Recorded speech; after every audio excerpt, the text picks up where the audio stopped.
Discrepancies sa flood control project coordinates ating tatalakayin kasama si Undersecretary Ricardo Bernabe III, spokesperson for legal matters ng Department of Public Works and Highways o DPWH. Yusek, magandang tanghali po. Magandang tanghali po sa atin lahat. Yusek, paano po tinutugunan ngayon ng DPWH ang mga naging epekto ng maling datos at coordinates sa ilang flood control projects? Opo, bale we are continuing our validation. Kami po ay naggagawa ng masusing inspection at document audit ng lahat po ng 416 na projects. So ito po ay nasimulan naman po last year at ito po ay ating inaasahang matapos by the first quarter of this year po. Yusek, ano naman po yung mga hakbang na isinasagawa ng DPWH para maitama at maiwasan yung mga ganitong pagkakamali sa hinaharap? Opo, bale po for this year, pag tingnan niyo po yung ating mga projects, nandoon na po yung mga station limits na meron na po yung mga corresponding coordinates. So kumbaga, title pa lang po, alam na po dapat natin kung ano ang magiging coordinates ng proyekto from start to end. At hindi na po tayo basta-basta pwede magpalit ng coordinates kung wala po itong approval ng ating secretary at dumaan po sa tamang proseso. Yusek, kasabay nga nitong mga kinakaharap na issues sa Ghost Flood Control Project, sa ngayon po, paano po pinananatili ng DPWH yung kalidad at integridad ng mga flood control projects matapos po ang audit? Opo, bale, well, for this year, alam naman po natin na wala po tayong bagong mga flood control, na wala po tayong flood control projects for this year's budget.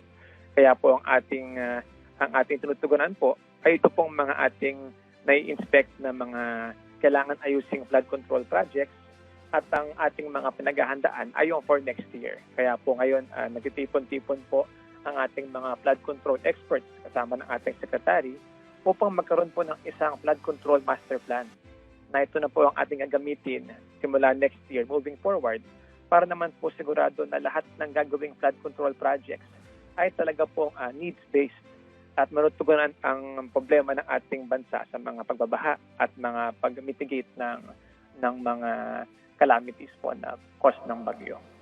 So Yusek, ano naman po yung natutunan ng DPWH mula sa mga insidenteng ito at paano nila ito gagamitin para mapabuti yung kanilang serbisyo? Opo, so nakita po talaga natin dito yung pagkakulang sa ating mga control measures. Dahil nga po dati meron lang mga ginagamit na coordinate at ito ay naiiba-iba. Ngayon po, ang ating ginawa nga po ay sa title pa lang ng ating proyekto, nandun na po yung mga station limits. Alam na po agad natin kung ano ang start at end ng proyekto. That way po, kayang-kaya nating bantayan kung ang proyekto ba ay nagagawa sa tama. Okay. Sa ngayon, Yusek, sa inyo pong datos, ilang kaso na po ang iniimbestigahan ng DPWH kaugnay sa mga maanumalyang proyekto? And we understand na nung nakita itong mga ghost projects na ito, nakatenga. May idea din po ba kayo kung kailan ito masisimulan ulit sa lalo't madaling panahon? Opo, bale ngayon po kasi ang ating pag-file ng kaso ay tuloy-tuloy po ito. Ang huli po naming bilang sa mga individuals na meron na tayong mga na-file na case or na-refer na case sa Ombudsman at sa Sandigan Bayan ay nasa 87 na po. 87 na po ang individuals na aming mga nasasampahan na kaso. Both contractors, DPWH officials, and mga elected officials. And ito po ay matutuloy-tuloy. Every week po kami po ay nagasagawa pa rin ng mga audit. Meron pa rin po kami pinapalabas ng mga audit teams at quality assurance units to inspect mga projects. And tuwing meron po kaming makikita na ghost or substandard, sila po ay siguradong maharap sa administratibo at kriminal na mga kaso. So Yusek, kailan po inaasahan yung susunod na paghahain ng reklamo sa iba pang sangkot sa flood control scandal o iba pang mga maanumalyang project? Kasi alam naman po natin na hindi lang flood control projects meron ng DPWH. Meron din po kayong mga eskwelahan, mga ospital. So may mga nakatutok din po bang investigating body sa mga ito? Kasi delikado yun mga school buildings, hospital. I know a hospital na napuntahan ko pero parang ang tagal niyang ginawa pagkatapos hindi siya fully utilized dahil may mga depekto. So yung mga ganun na masyadong delikado, meron po bang nag-iimbestiga rin katulad dun sa Antipolo may na-discover ang DOH na unfinished project na ospital?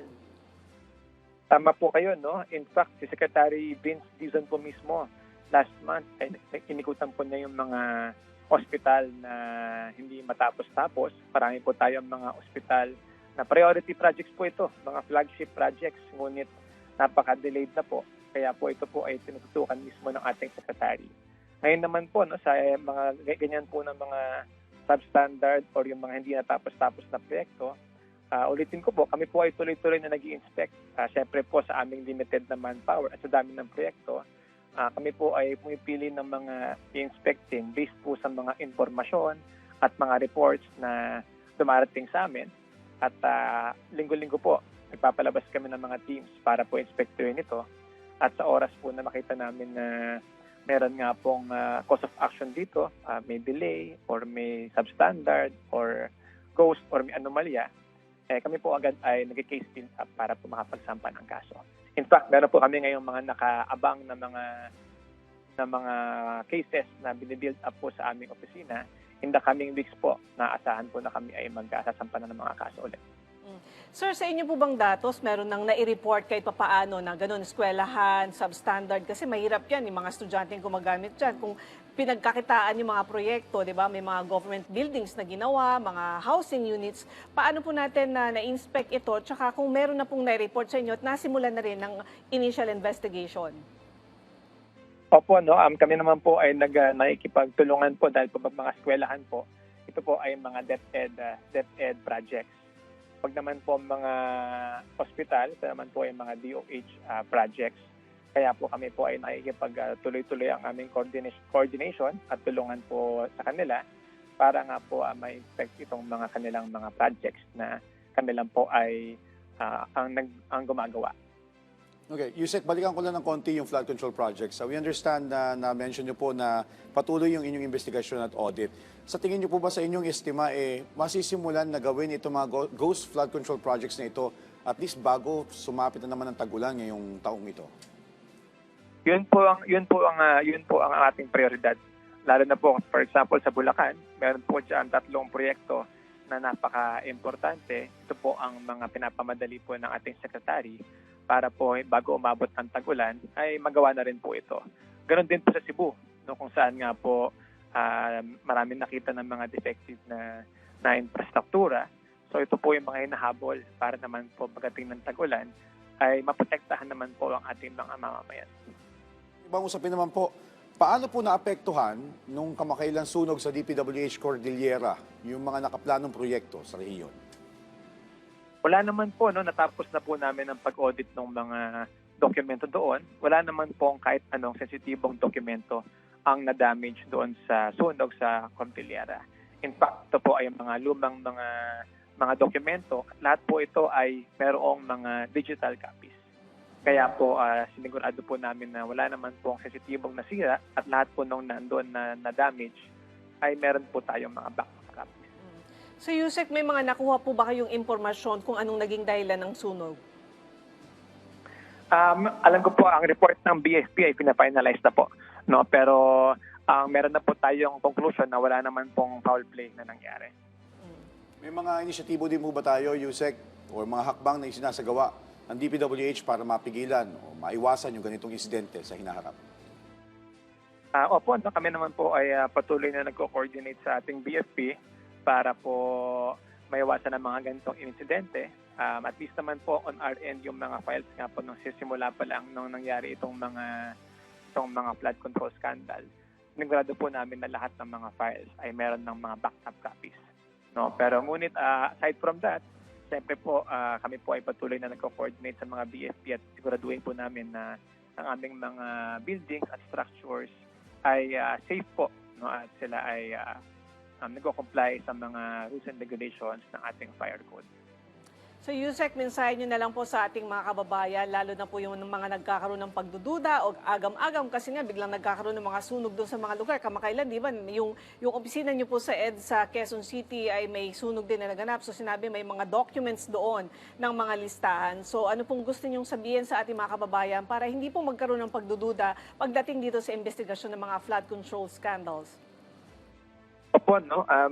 Sinasigurado naman po namin, especially po sa leadership ni Secretary Vince Dizon, na kami po ay patuloy na mag-iimbestiga dito. Tuloy-tuloy po ang aming pagsampa ng mga kaso.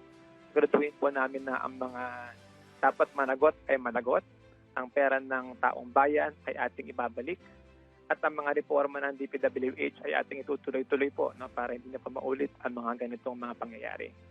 Wala po tayong ginagawang any cover-up. Tayo po ay kung saan ang ebidensya, saan tayo dadali ng ebidensya, doon po tayo pupunta. Alright, maraming salamat po sa inyong oras, Undersecretary Ricardo Bernabe III, spokesperson for legal matters ng DPWH. Thank you, Yusek.